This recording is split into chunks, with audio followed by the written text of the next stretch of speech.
It will make the young woman behind this viral story highlighting the importance of letting yourself grieve after the death of a loved one. And I'll tell you all about it when I see you again. We've come a long way from where we began. Oh, I'll tell you all about it when I... Right, Angie McEvoy's story of overcoming her grief has gone viral since it was posted on the Humans of Dublin Facebook page. Since receiving treatment and volunteering with the Andy Morgan Foundation, she's grown in confidence and now helps other children and teenagers who are battling with their own demons. Angie joins us now to share her story alongside Joanne Featherstone of the Andy Morgan Foundation. You're both very welcome as always. Joanne, welcome back to you, and Angie, a very strong welcome to you. Thank you. I read your piece that went viral the day it went up, and like everyone else who read it, it is incredibly moving, and we'll put it up on our website and our Facebook page for people to read, because they almost need to read that to get the full story. But just give us a little taste of what you wrote up there. It was very honest. Well, my mum's sister Pauline died in 2001 of breast cancer. She fought for 8 years, and she was my best friend. She was like a mum to you, really, yeah, wasn't she? Second mum to me. She was always in my house every day of the week. My mum had 6 sisters and 1 brother, so a big family. She had her own children as well, and a fantastic husband. But when she died, that was the first person that I kind of lost that was really close to me.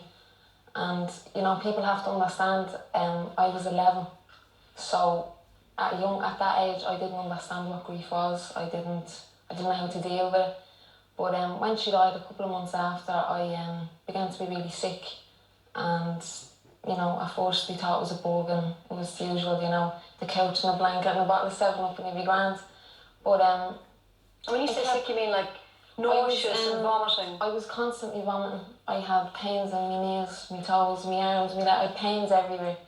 But I kept being sick, and this had gone on for weeks and weeks. It turned into months. You're also at an age when young women and their bodies are changing as well, you know, it's very hard sometimes to kind of put your finger on what's exactly what it actually is, yeah. So my mum brought me to the doctor, and you know, they kind of rule out things before they do tests, and they thought I could have ulcers or acid reflux, or I was eating wrong foods and stuff like that. But weeks turned into months, so I finally ended up going to the hospital, and they done blood tests and scans on my stomach, and I got cameras inserted into me to see what it was. But I had a full clean bill of health, like there was absolutely nothing wrong with me. So I'd come home, and you know, as I said, weeks turned into months, and I'd kept getting hospital appointments, and I was like, I'm not going, because if I go, they're going to tell me there's nothing wrong, nothing has changed, so I'm wasting my time. And there was times that I'd be in bed at night and I used to cry myself to sleep, and I wished that I would wake up the next morning, because of the fact that I knew what I was facing. So I would be in bed, let's say I was sick on a Monday, I'd be sick Monday, Tuesday and Wednesday. And on a Thursday I'd come around, but I'd have the pains in my stomach, you know, like muscles, as if I'd done a workout. And on the Friday I'd come around, and I'd start eating things like toast, because food became an issue, because I wouldn't eat in case I got sick. So what I've learned now is, when I was being sick, because if I got sick on a Monday and I got through the week, then on a Sunday night I'd be sitting going, I got sick last Monday, so I'm going to be sick this Monday. So I was actually telling myself I was going to be sick. So at some stage eventually, who realised that this was your head and not your stomach, your heart and your head? Yeah, I went into the hospital anyway, and I think, you know, when you see the student doctors, so I kind of got a little bit annoyed, because I was getting the same answer. And he said, look, I'll be back into you in a minute. And this man came in a suit, and he had me file, and he said, look, I'm retiring in July. And I was like, that's great, but what about me? And at this stage I was, you know, 20 or 21 at this stage, like. So 10 years of this, by the way. Yeah, 10 years. But he said, before I go, I'm going to find out what's wrong with you. And I burst out crying. I really did, I burst out crying. What was that man's name? His name was Professor John Crow, from the hospital. And he said, I'm going to send you to... He goes, but there's absolutely nothing wrong with you. We can't pinpoint anything. There's nothing there. Like, he says, but what I think is, it's emotional with you. So after how many years? 10, 11, 10 years, somebody finally said, maybe we should address your emotional issues. And you did get some CBT, some cognitive behavioural therapy. Yeah, he referred me then to a psychologist, and when he said that to me, I was like, you think I'm going nuts? That was my first reaction when he said it. But I went down a few days after that point, and I got a phone call to get CBT treatment. and I met this chap and he was absolutely lovely, and he treated me like his friend, not a patient. And I got 6 usually people get 12 sessions, but usually people get 6 sessions and I got 12 because I had it so long. And I think after the 6th or 7th, he says, I'm reading on your file, and he says, it says you wish you had cancer. Why? And I said, you have to understand, I was physically sick. I says, and nobody had an answer. And I used to say, if I had cancer, I'd be able to get treatment and someone would tell me what it was. But he said, why cancer? And I said, well, my auntie died of cancer, and that's all I know. And he said, when did she die? And I says, I was about 11. So he had me file and he looked back through it and he closed it and he just smiled and he says, I know what's wrong with you. And I was like, what is that? And he says, you didn't grieve. Because he spoke to me afterwards about it. He said, you never grieved. He says, and your way of grieving was being physically sick. And you had pains and symptoms that were unexplained. Like, amazing that went on for that long unrecognised. Yeah. A lot of people ask me, how did you last over 10 years there? You know, I believe everybody has a strength inside them, and it is there, you just have to dig deeper. But I got my strength from my ma, my sister and my family. Without them, I don't think I would be... And getting involved in the Andy Morgan Foundation. Now, we, for the regular viewers will remember Joanne, and particularly your gorgeous daughter, Alex, who's making her confirmation.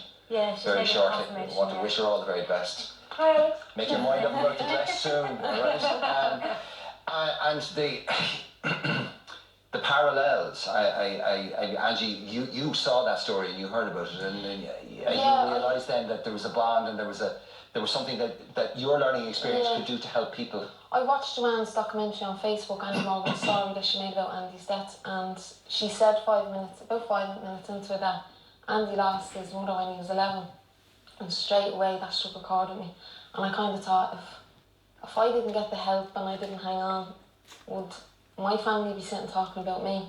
Well, I'm not saying I was suicidal, I just didn't want to wake up the next day knowing what I was facing. Well, people's mental health issues can have all sorts of causes, and I mean, we know people can get depressed. The reasons they can get depressed are myriad. Unresolved grief, leading you to the point where you want to kill yourself or take your own life, or that you make yourself so sick that it costs you your life. Is that? I think that's probably something that very few of us wouldn't be on our radar, would it? No, not at all. And as Ange said, like when she looked at the documentary, and I just explained that Andy didn't get therapy or counselling for his own parents' death. Well, when Ange, she then wrote to me, she found me on Facebook and asked me for a sponsor card, because at the time we were doing a fundraiser. And I met Angie in the church. I arranged to meet her in a car park in the church, gave her the sponsor cards, and she's been roped in ever since, like, a few years later. But when she joined us first, I invited her to come to some of the meetings, you know. And she was very quiet, and she'd come into the meetings and you wouldn't hear a word from her. She'd just sit there, take everything in, and then off she'd went. And Angie's job was to get spot prizes. So at the end of it, she'd come back after a couple of weeks with she filled my whole kitchen. So she had very drive and determination from the beginning. And as I got to know her, after a couple of months, she became very confident in herself. She came out of her shell. And so your involvement in the Andy Morgan Foundation has been transformative for you and for anyone out there, actually. Yes. I know you've raised a huge amount of money, which you gave to Pieta House, and you've done great work. So the website for the Andy Morgan Foundation is?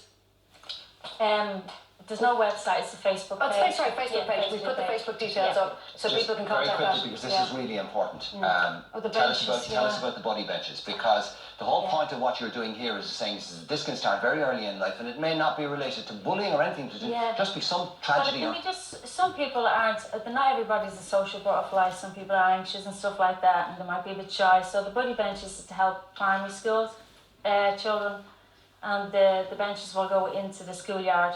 And if they need somebody to play with, it sends out a signal. They sit on the bench, children come over and play. This is a way of a child saying, I have a problem, somebody help. But not just that child crying for help, because people can cry for help and not be heard. There's a reward for the people who actually go to help them, or go, that person's in trouble, I need to go and do something. So it's not just raising the flag, but it's also somebody who recognises the flag and does something about it. Now you're actually going off today to collect 3 more. Yeah, the lads in Wheatfield Prison have made 3 new ones for you. Yeah, and big thanks to Pat Murphy from Wheatfield who believed in us when we asked him and rang him. Okay, if a school or needs to get one of these, do they just contact you and will you come and you provide one or find some way of raising the money for it? Yeah, they can contact us on the Facebook page and we'll get in touch with them then. I would imagine every school in the country would think that's a lovely It's great for lads at Wheatfield Prison are making them as well. Yeah. Guys, thank you so much. Thank you, so Angie, much. and pleasure to see you again, Okay, John. And give thank our love you. to Alex as well. Will do. Yeah. Thank you. Right, we'll take the news. Here's Carla. It's been a long day without you, my friend. And I'll tell you all about it when I see you again. We've come a long way from where we began. Oh, I'll tell you all about it when I see you